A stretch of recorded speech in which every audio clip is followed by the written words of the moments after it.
उस जमाने में शांति के कबूतर उड़ा करते थे, अब गुरु गोविंद सिंह जी के बाज उड़ते हैं। कि वो लोग जो अपने जमाने में क्या कहते थे कि इसरात जहां बेटी है, याकूब मेनन की जुडिशियल किलिंग हुई है, अफजल हालात का मारा है, जाकिर नायक शांति का मसीहा है, ओसामा जी हैं, हाफिज साहब हैं, इस हालात के बाद क्या होना था? मैं पूछना चाहता हूं, ये डर के बोल रहे थे या प्रेम से बोल रहे थे?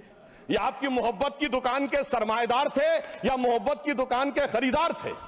और मैं सिर्फ अब दो स्टेटमेंट कोट करना चाहूंगा उस सरकार की हालत के लिए।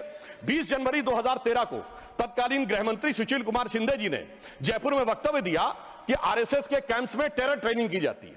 और जब सुषमा स्वराज जी ने आके सदन में पूछा, गृह मंत्री ने अपना बयान वापस ले लिया। सोचिए, इस प्रकार का मजाक भारत की सुरक्षा के साथ कभी सुनाई नहीं पड़ता। और 14 जुलाई 2011 को कांग्रेस के एक चिर युवा नेता जो चिर क्रोधित और चिर आक्रोशित रहते हैं, उन्होंने एक वक्तव्य दिया था, but terrorism is something that is impossible to stop all the time. यानी हमेशा के लिए आतंकवाद को रोकना मुमकिन नहीं है।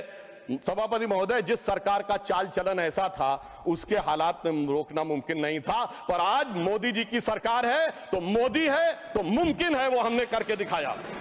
मैं दूसरा बताना चाहता हूं उदाहरण। एक दौर था जिस जमाने में 26/11 हमले के बाद से पहले 2007 में आंतरिक सुरक्षा के लिए नीति क्या थी? हवाना में जाके यह कहा कि पाकिस्तान आतंकवाद से पीड़ित देश है। यह भारत सरकार का ऑफिशियल स्टेटमेंट था। 26/11 के हमले के केवल 9 महीने बाद जुलाई 2009 में शर्म एल शेख में ज्वाइंट डिक्लेरेशन में बलूचिस्तान का उल्लेख आया और यह कहा गया टेरर के अटैक से टॉक्स प्रभावित नहीं होंगी। मगर सभापति महोदय, जो हमारी सरकार आई तो हमने कहा टेरर के साथ टॉक्स नहीं होंगी।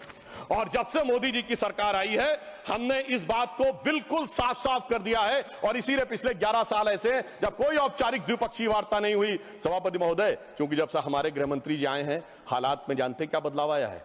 उस जमाने में शांति के कबूतर उड़ा करते थे, अब गुरु गोविंद सिंह जी के बाज उड़ते हैं।